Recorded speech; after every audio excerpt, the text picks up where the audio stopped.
utilize, to which there is equality for all. So to speak, in terms of democracy, we are able to utilize that as a vehicle in terms of governance. And the rule of law, as dictated by the Constitution of our country, wherein is clearly stated. And then also looking at what we're referring to, what we're talking about in terms of the democracy. This is an instrument that we've been utilizing, like I mentioned earlier. We as a nation adopted democracy. In our adoption of democracy, we have put aside what we were known for in the past, and that is chief, whether the tribal headman, or the strongest man in the neighborhood, or the kings and queens we used to have in the past, and adopted this new system called democracy, government by the people, of the people, and for the people. And this is the same instrument we utilize so that there's equality for all to get into governance. And when we get into governance, it's unfortunate that in the developing countries and some other parts of the world, we transform from democracy to authoritarian or dictators.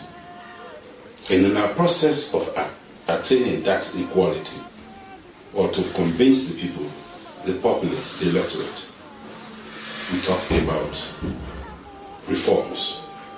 And when we come into that, most people become oppressors, away from what they had already mentioned. And I see that also prevalent in our country today. It's rather unfortunate that the present party in governance, led by retired General Julius Maada Bio, we thought what he had preached before is what he was going to practice. It's rather unfortunate that we are seeing a different spectacle this time in governance.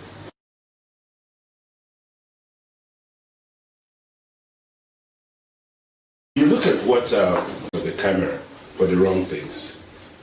Yesterday it was the Civil War, and now we had the TRC as an instrument that could have been utilized for us to come together as a nation.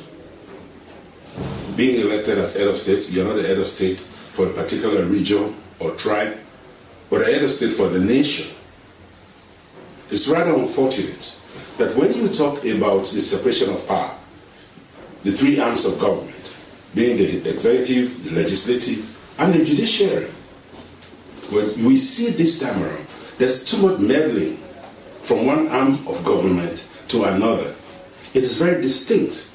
But how can you, the lawmaking body, which is the legislative, for us to see, it's unfortunate that we had police officers went in physically to remove those parliamentarians out of parliament, the well of parliament. And I think it could have been done in a more civil way, using the judiciary. But it was done forcefully. It was a disgrace to our democracy, our fragile democracy. And the due process was not undertaken. It was not gazetted. They just decided to put them as runners up from one constituency to another. And yet there's one constituency that is still pending. And that is Constituency 110, wherein the election was conducted. But for whatever reason, up to now we don't have a result for that constituency. Maybe because the APC party won the election and they don't want to have some issues in parliament. It's unfortunate that our democracy is under challenge.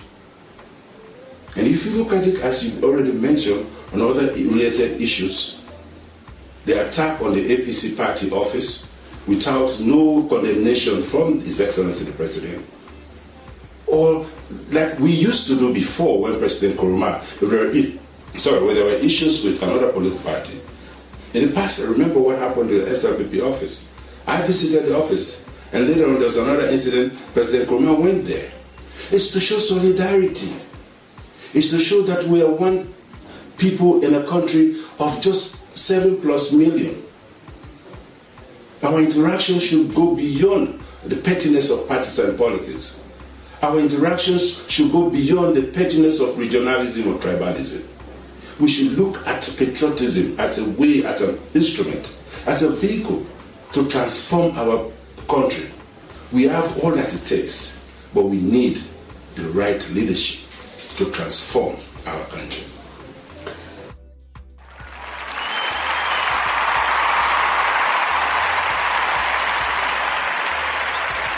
Even dying, I approach what had happened in the past. But I give peace a chance. And I believe peace a chance. So for my brothers to be misguided, peace a chance. Because of the declaration of peace as the cessation of wars in the world.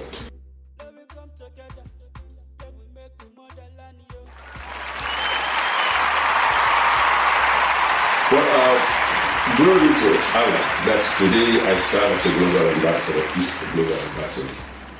And I've been preaching peace in other parts of the world.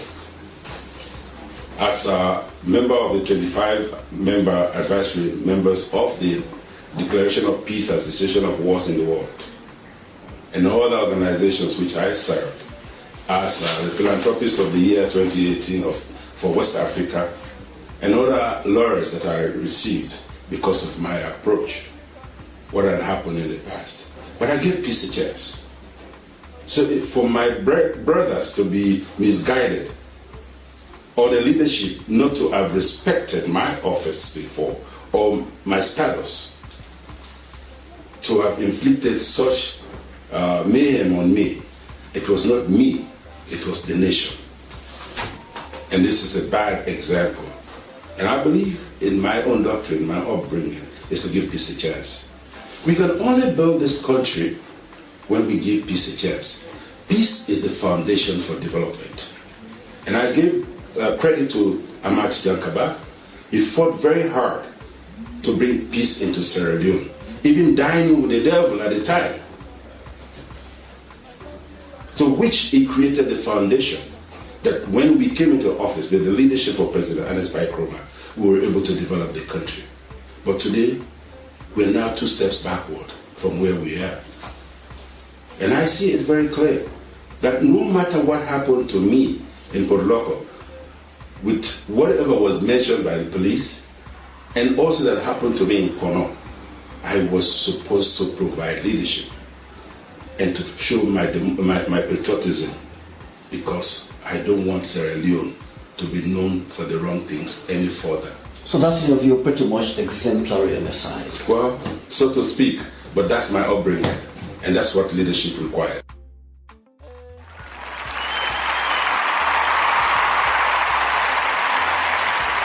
Having an international assignment, and I was out of the country. The mode, in fact, that I was invited was through the social media sent to me, which to me was not, didn't play well, didn't stand out well in terms of talking to somebody of that caliber.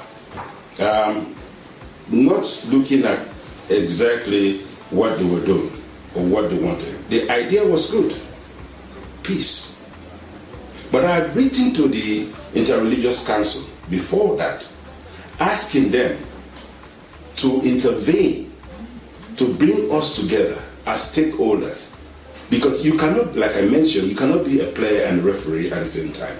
I was a victim of what was ongoing in the country in the hands of the present regime. But instead, I asked them that you cannot sit by Interreligious Council and allow this to go on, because you are the best moderator in this issue, could be in this issue, and not the party in government, because they are culpable. They inflicted a lot of wrongs to the citizenry, especially the opposition.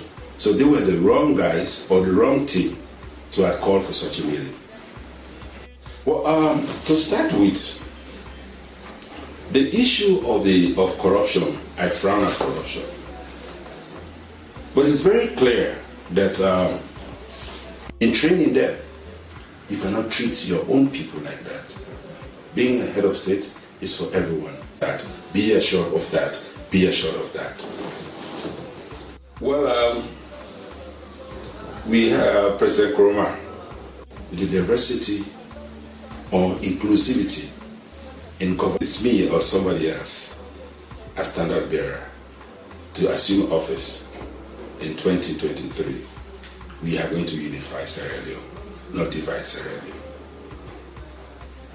Well, 2023, when it is to serve in some positions who the country had spent so much resource in some of the areas in training them, we will not 2023 when but I want to assure you, my fellow Sierra Leoneans, come 2023 when the APC reassumes office, we will not repeat the wrong of the SLPP party, but we will unite Sierra Leone and make sure with that unity we'll bring development into our country.